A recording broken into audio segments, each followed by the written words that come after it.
Alright, so about a week ago I made a video where I predicted where every Premier League team will finish come the end of the upcoming season. For the most part, people seem to agree with what I was saying, with the exception of one team, Liverpool. If you want to know exactly where I think they will finish, pop on over to that video, but the one spoiler I will give is that I don't think they'll be winning the league this season. Since then, I've had Reds fans coming up to me expressing their shock horror that I could even begin to think that their mighty Reds could throw away their first league title in decades after only having it for a single year.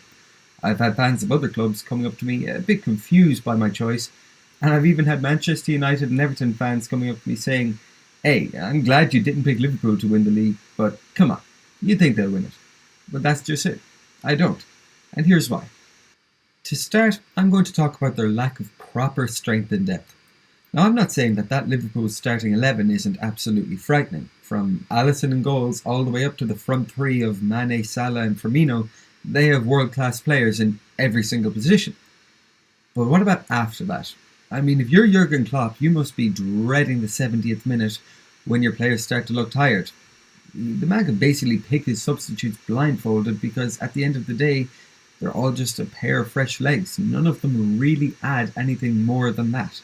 Now, don't get me wrong, there's some good players there. But if you've just spent the majority of the game defending against Sadio Mane and he's suddenly being subbed off for Xherdan Shaqiri, well, let's just say he doesn't quite have the same fear factor.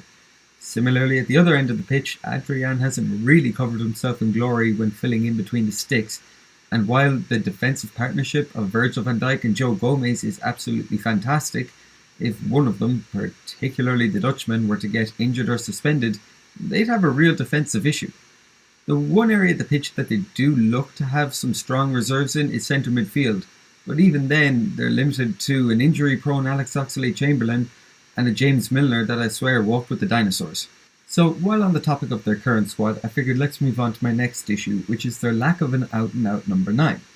The Reds have employed the same strategy for a couple of years now, with Bobby Firmino the focal point in attack while sitting in a false 9 position. He's had his share of critics, but he is what makes this Liverpool team tick. But what about when it's not ticking? In those games when things just aren't working out for you, maybe the opposition is making life really difficult and you need that second option, that's when Jurgen Klopp looks to the bench and sees Divock Origi's hopeful little eyes looking back at him. Let's look at Chelsea for a second. Part of the reason they did so well last season was their ability to change things up in attack. They had two main strikers, Tammy Abraham and Olivier Giroud. One would start the game and the other would essentially be Plan B. Were the opponent's defenders doing a good job of bullying Tammy and managing his pace? Sub on Giroud and let him bully them back and be a real aerial threat. Liverpool just don't have that second option, and if their system starts to lose its effectiveness, they could really struggle. Which brings me on to point 3. So if you've seen Liverpool play in the last couple of years, you're probably familiar with their system. Bobby Firmino plays as the false 9, Mo Salah and Sadio Mane move infield from their respective flanks to be the real goal threat, and this leaves room behind them for Trent Alexander-Arnold and Andy Robertson to move up from fullback and essentially play as wingers. It's a system that's brought them to 2 Champions League finals in the last 3 years, and for a large amount of last season it made them seem unbeatable, but not the whole season. By February 28th, Liverpool had only dropped points once from 27 Premier League games.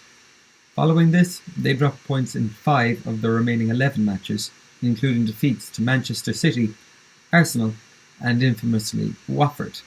To add to this, they were dumped out of the Champions League and the FA Cup by Atletico Madrid and Chelsea. People will point to them knowing that they had the Premier League wrapped up as the excuse for their dip in form. While this has a bit of credibility, it doesn't change the fact that now teams know that they are beatable. The rest of the league will be looking to the results that the likes of Burnley, Watford and Everton got against them and think to themselves, well, if they can do it, we can do the same. Only a few years ago, Chelsea under Antonio Conte were the team with the winning formula with their 3 in the back formation, but eventually other teams copped onto it and they were able to exploit its weaknesses. And now I think it could be Liverpool's turn to suffer through the same. So moving away from what happens on the pitch and onto what goes on behind the scenes at a football club, we need to talk about Liverpool's summer spending. When you're at the peak of your powers as Liverpool are at the moment, you can't simply settle. You need to constantly look for ways to improve, and unfortunately in football, that costs money and lots of it. Look, I know the coronavirus has probably dealt a pretty big blow to their financial situation, and they have spent big in the last couple of years, but the only big name that they've been linked to so far is Thiago from Bayern Munich, and they're not willing to even meet Bayern Munich's 30 million asking price. If I were a Liverpool fan, I'd find that pretty worrying. Sure, they signed Kostas Tsimikas, who looks a talented enough player, but apart from in the Cups, we all know he's not going to get much game time ahead of Andy Robertson. At the end of the day, one backup left back isn't enough. After Man City won the league in 2018, they went and spent big on players such as Riyad Mahrez to put them in pole position to win the league again, which they did. If Liverpool don't sign a couple of star names by the end of this transfer market, I can see their squad being burnt out by Christmas, and signing players in January might be too late to save their season. So my final point is, just because you were champions the year before doesn't guarantee you'll be champions the year after. When I ask people who they think will win the league, they say Liverpool. Of course it will be Liverpool. How could it not be Liverpool? But the thing is, just last season, people were saying the exact same thing about Manchester City, because they were champions at the time. Thing is, in the last decade of Premier League football, only one team has managed to retain the title, Manchester City. The league isn't considered the most competitive in the world for no reason.